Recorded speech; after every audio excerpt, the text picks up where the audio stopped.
ഒരു കുതിരപ്പുറത്ത് ഇങ്ങനെ കലക്കി വരിക, എന്ത് വിഡിത്ത. അന്യഗ്രഹത്തിൽ നിന്ന് വന്നാണ് ശിവൻ എന്ന് സ്ഥാപിച്ചോളൂ. ആ മന്ത്രവാദി ശംബാല എന്നുള്ള സ്ഥലത്തേക്ക് പോകാൻ ശ്രമം നടത്തുന്നുണ്ട്. അങ്ങോട്ട് പോയാൽ കൽക്കി എന്ന അവതാരം അവിടെയാണ് എന്ന് പറയുന്നു ലോകം മുഴുവൻ. ഈ കൽക്കി അവതാരം ഉണ്ടാവില്ല എന്നാണോ അതോ ഉണ്ടായി എന്നാണോ? ദശാവതാരങ്ങളുണ്ടല്ലോ, ഇവർ രണ്ടുപേരും കൂടിയിട്ട് ശംബാലയിലേക്ക് എത്തിപ്പെടുന്നതാണ് അതിൻ്റെ വിഷയം. ശംബാലയിലെ വൃക്ഷങ്ങൾ സംസാരിക്കും. എല്ലാ ശക്തികളും നമ്മളിൽ ഉണ്ട്. ഇതൊക്കെ എവിടെയുള്ളത് വെച്ചാൽ ഈ ശംബാലയും വലിയൊരർത്ഥത്തിൽ എടുക്കുക ഈ ബോർഡിനകത്ത്. ഇപ്പം ഇന്ത്യ എന്ന് പറഞ്ഞാൽ ഒരു പിടി മണ്ണെടുത്തത് ഇന്ത്യയല്ലേ. ഈ ലോകത്തിൻ്റെ അവസാനം ഒന്നാമത് നമ്മളുണ്ടെങ്കിലേ ലോകമുള്ളൂ. നമ്മുടെ അവസാനം എന്താ കാരണം അറിയും? സ്പീഡ്. കാരണം സയൻസും പുരാണവും ഒന്നാണ്. വ്യത്യസ്തമായ രണ്ട് അഭിപ്രായങ്ങൾ ഭാരതത്തിലുണ്ട്. 10ാമത്തെ കൽക്കിയാണെന്നൊരു വിഭാഗം, ബുദ്ധനാണ് എന്നൊരു വിഭാഗം. ബുദ്ധൻ പറഞ്ഞത് സൃഷ്ടി ഉണ്ടായിട്ടുമില്ല, ഇത് തുടങ്ങിയിട്ടുമില്ല, ഇതിന് അവസാനവുമില്ല, ഇല്ല എന്നുള്ളതുമില്ല. നമ്മുടെ ജീവിതത്തിൽ 101% സന്യാസിയായിരിക്കണം. ഞാൻ ചോദിക്കട്ടെ, ഇപ്പൊ അതിനുള്ള ആളുകളെ ട്രെയിൻ ചെയ്യിക്കുന്നുണ്ട് എന്ന് പറയുമ്പോൾ നമുക്കറിയാം, നമ്മുടെ ഇപ്പൊ മലയാള സിനിമ നമ്മൾ എടുത്തു നോക്കുകയാണെങ്കിൽ ഇപ്പൊ പൃഥ്വിരാജ് സുകുമാരനെ സോഷ്യൽ മീഡിയ ഏറ്റവും കൂടുതൽ ഇന്ന് എന്താ പറയുക ട്രോള് ചെയ്യുന്നത് വിഷയം എന്ന് പറയുന്നത് പൃഥ്വിരാജ് സുകുമാരൻ ഒരു ഇലുമിനാറ്റിയാണ്.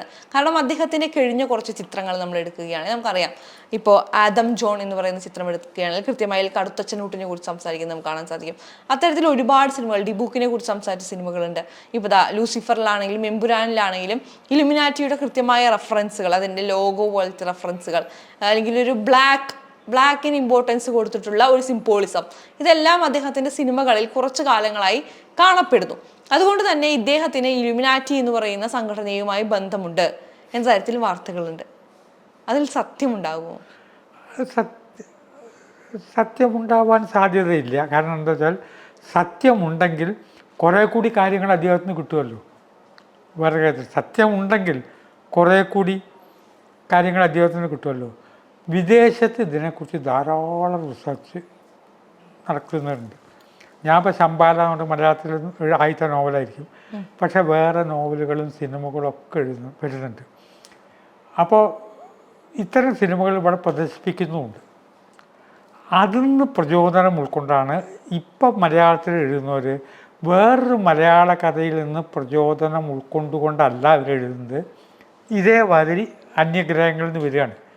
അപ്പോൾ ശാസ്ത്രം പുരോഗമിച്ചതിനനുസരിച്ച് ഇവർ സാങ്കല്പിക കഥ ഉണ്ടാക്കിയിട്ട് കാണുമ്പോൾ ശരിക്കും പിക്ചറൈസ് ചെയ്യും.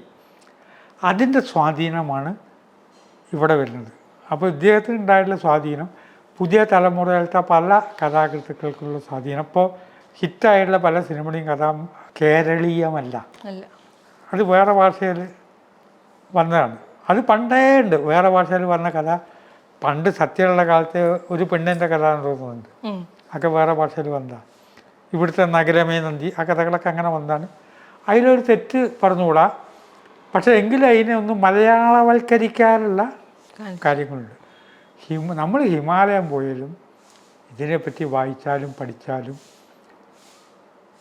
ഇന്ന പോലെ 8 4 12 എന്ന് പറഞ്ഞ പോലെ പറയാനായിട്ട് കഴിയില്ല. ചോദ്യം ശിവൻ അന്യഗ്രഹത്തിൽ നിന്ന് വന്നതാണോ എന്നാണ്. അങ്ങനെ ശരിക്കും അങ്ങനെ ചോദ്യമേ ഉദിക്കുന്നില്ല. ശിവശക്തി എല്ലാവരിലും ഉണ്ട്, പാർവതി എല്ലാവരിലും ഉണ്ട്, എല്ലാ ശക്തികളും നമ്മളിൽ ഉണ്ട്. ഇതൊക്കെ എവിടെയുള്ളത് വെച്ചാൽ ഈ ശംബാലയും വലിയൊരർത്ഥത്തിൽ എടുക്കുക ഈ ബോർഡിനകത്താണ്.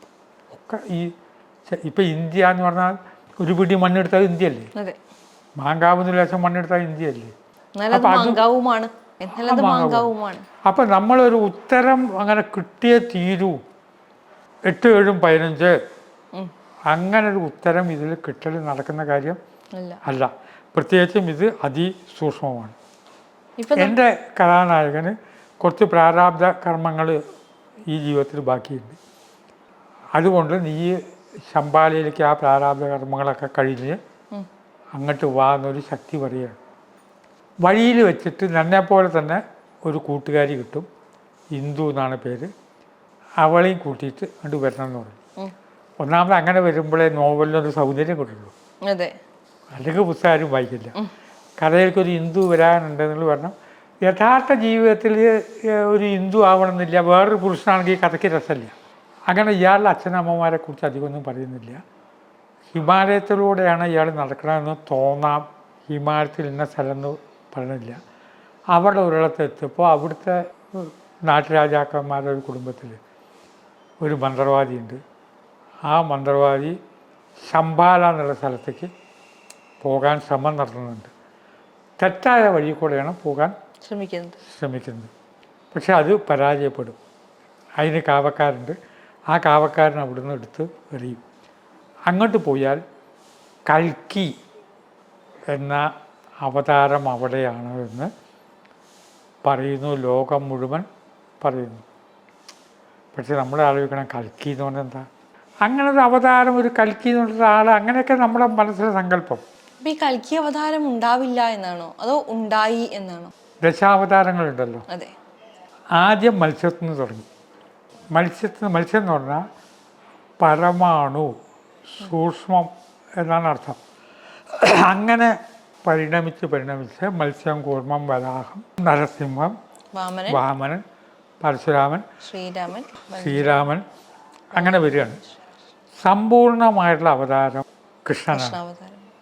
അതാണ് 9ാമത്തെ അവതാരം ആയത്.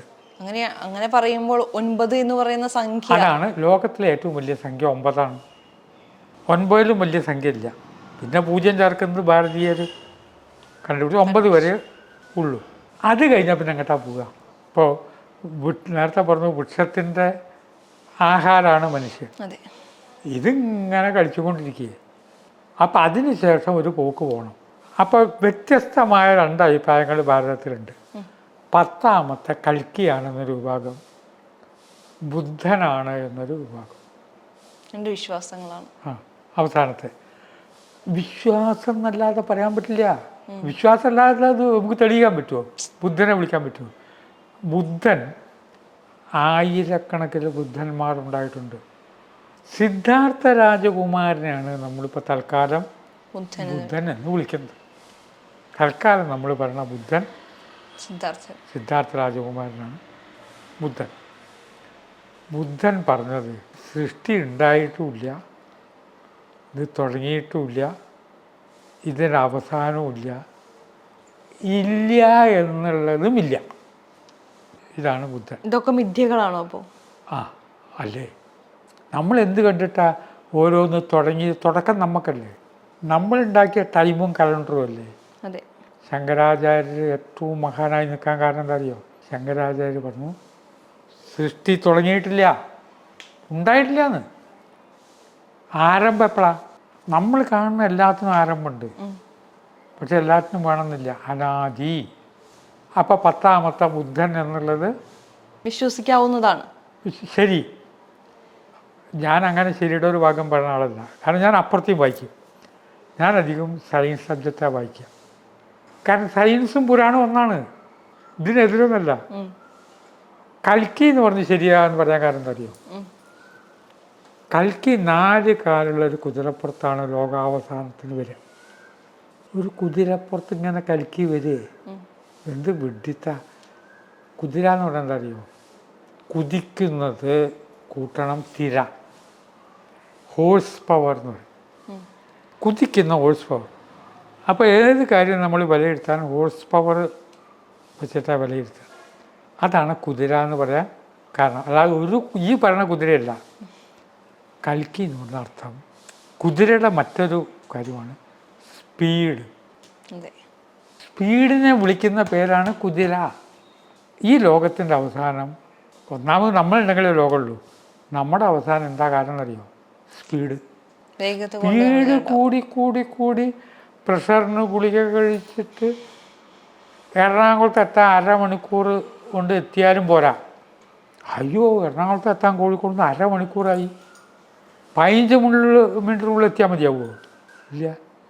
അപ്പോൾ സ്പീഡ് എന്നുള്ളത് കൂടി കൂടി ലോകത്തിൻ്റെ സ്പീഡ്, ആർട്ടിഫിഷ്യൽ ഇൻ്റലിജൻസോ ഒക്കെ വന്ന് സ്പീഡ് കൂടി അവസാനമാവും. അപ്പോൾ അത് കറക്റ്റല്ലേ? അപ്പോൾ കൽക്കി എന്ന് പറഞ്ഞത് ശരി, ബുദ്ധൻ എന്ന് പറഞ്ഞതും ശരിയാണ്. ശരി. നമുക്ക് എന്തോ ഒരിടത്ത് ഇങ്ങനെ ഉറച്ചു നിൽക്കണം. ഞാൻ ഈ മുഴുവൻ എന്നെ കക്ഷിക്കാരനാന്ന് പറഞ്ഞാൽ വരെ എന്തിനത് നേരത്തെ വേണം? ഞാൻ ഏതായാലും ഈ എങ്ങനെയാണെന്ന് എല്ലാവരും അറിഞ്ഞു. അതുകൊണ്ട് ഞാൻ അതിൻ്റെ ആൾ അങ്ങനെയല്ല. ബുദ്ധൻ എന്നുള്ളത് ശരി, കൽക്കി എന്നുള്ളത് ശരി. ശരിയാണ്. അന്യഗ്രഹത്തിൽ നിന്ന് വന്നാണ് ശിവൻ എന്ന് സ്ഥാപിച്ചോളൂ. പക്ഷേ ഇവിടുത്തെ ശിവൻ എന്ന് പറയുന്നത് നമ്മുടെ ബ്രെയിനിലുള്ള ഓരോരോ തലങ്ങളുണ്ട്.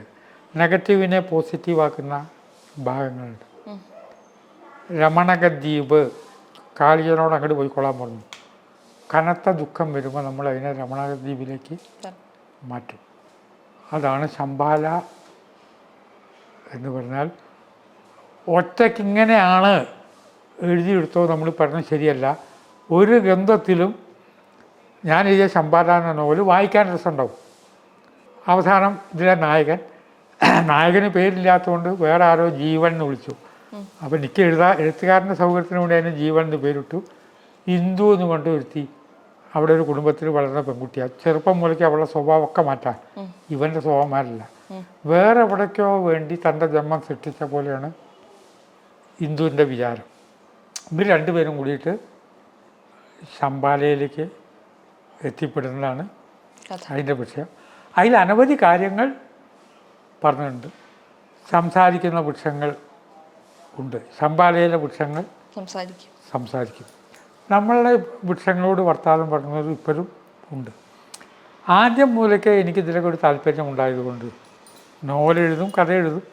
നോവലും സിനിമയൊക്കെ എഴുതുന്നത് അതിൻ്റെ അനുവാചകർക്ക് വേണ്ടിയാണല്ലോ.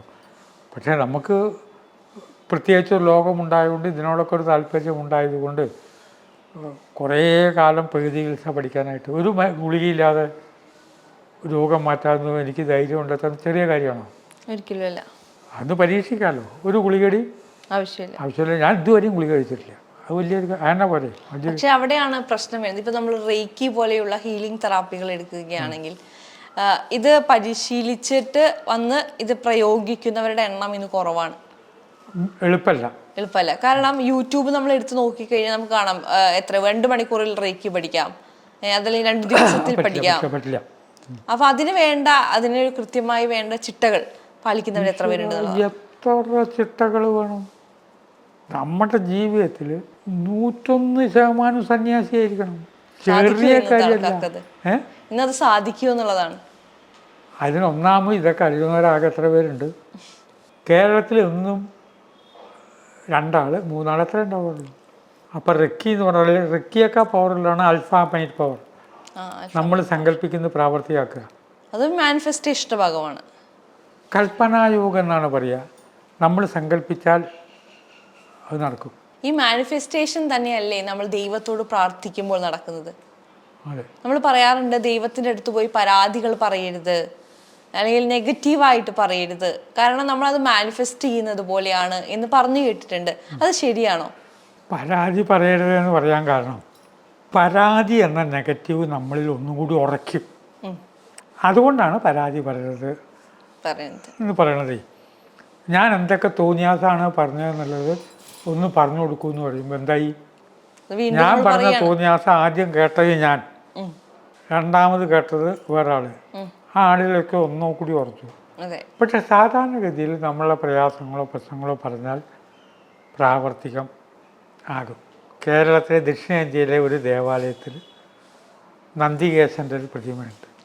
ആ പ്രതിമയുടെ അടുത്ത് ചെന്നിട്ട് പച്ച മലയാളത്തിൽ കാതിൽ ഒരു കാര്യം പറഞ്ഞാൽ നടക്കും. അത് നടക്കും.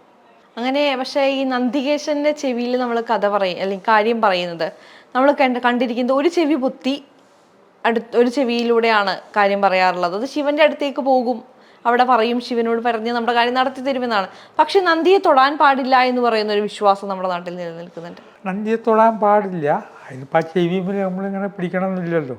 പക്ഷെ അങ്ങനെയാണ് ചെയ്യുന്നത് എന്നുള്ളതാണ്. പലരും ആക്കുന്നു, തൊട്ടുപോകും.